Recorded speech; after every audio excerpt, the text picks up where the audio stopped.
Hello नमस्कार आणि तुम्हा सगळ्यांचं पुन्हा एकदा मराठी विज्ञान चॅनलमध्ये खूप खूप मनापासून स्वागत आहे। आज मी एकदम छान अशी खमंग अशी रेसिपी घेऊन आलेले आहेत। लहान मुलांना तर अगदी आवडेल।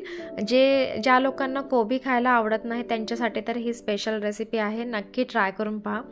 सो इथे मी कोबी जी आहे स्वच्छ धुवून घेतलेला आहे, बारीक जे की चॉपरमध्ये व्यवस्थित चॉप देखील करून घेतलेला आहे। त्याच प्रकारे इथे मी एक मीडियम साइजचा कांदा देखील व्यवस्थित चॉपरमध्ये जो की बारीक करून घेतलेला आहे। तर मी 2-3 हिरव्या मिरच्या वापरलेल्या आहेत, बारीक चिरून घेतलेला आहे, थोडीफार कोथिंबीर, बेसिक मसाले टाकलेले आहेत जे की आपण डेली यूज करतो, जसे की लाल मिर्च पावडर, धने पूड, थोडीशी लाल मिर्च, थोडीशी हळद आणि थोडासा अगदी गरम मसाला। तुम्ही मुलांसाठी बनवत आहात तर तुम्ही इथे हिरवी मिरचीचा वापर तुम्ही स्किप करू शकता। सो इथे मी पीठं टाकलेले आहेत वेगवेगळी, ज्याच्यामध्ये मी टाकलेलं आहे 1 ते 1.5 वाटी इथं गव्हाचं पीठ टाकलेलं आहे, 2-3 चमचे ज्वारीचं पीठ आणि 2 चमचे इथे मी बेसन वापरलेलं आहे। तुमच्याकडे आणखीन देखील कोणतेही पीठ असेल तुम्ही ते देखील इथं ॲड करू शकता।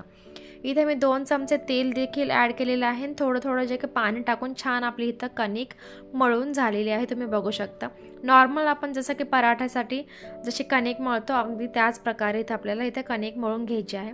इथं 10 ते 15 मिनिट मी इथं रेस्ट करून दिलेलं आहे आणि त्यानंतर आपल्याला छान असे पराठे बनवून घ्यायचे आहे।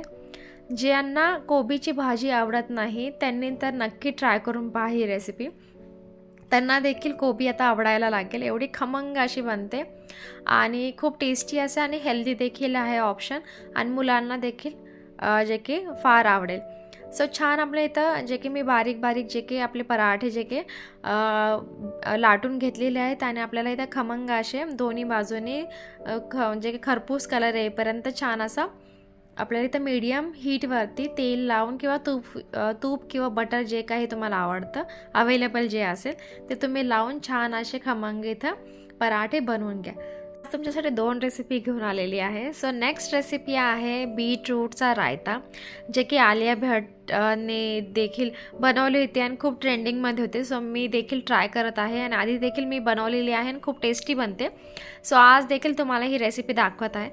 त्यासाठी तर मी ते बीटरूट जे की खिसून घेतलेले आहेत आणि मायक्रोवेव्हमध्ये 1-2 मिनिटासाठी जे की स्टीम करून घेतलेलं आहे। तर माझे बीटरूट जे की शिजलेलं आहे हे थंड होऊन देऊयात, तोपर्यंत तर जे की त्याच्यासाठी तडका बनवूया। जर तुम्ही या प्रकारे करू शकता की आधीच बीटरूट जे की शिजवून घेऊन पुन्हा खिसून घेऊ शकता किंवा मॅश करू शकता।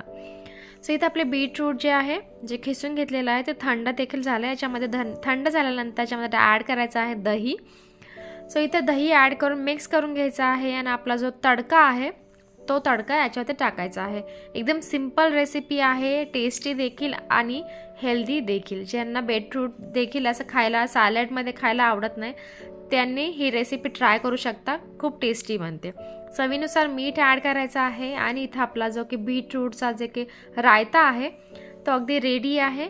नक्की ट्राय करून पहा ह्या दोन्हीही रेसिपी, आणि तुम्हाला ह्या रेसिपी आवडल्या असतील तर प्लीज लाईक शेअर कमेंट करायला प्लीज विसरू नका।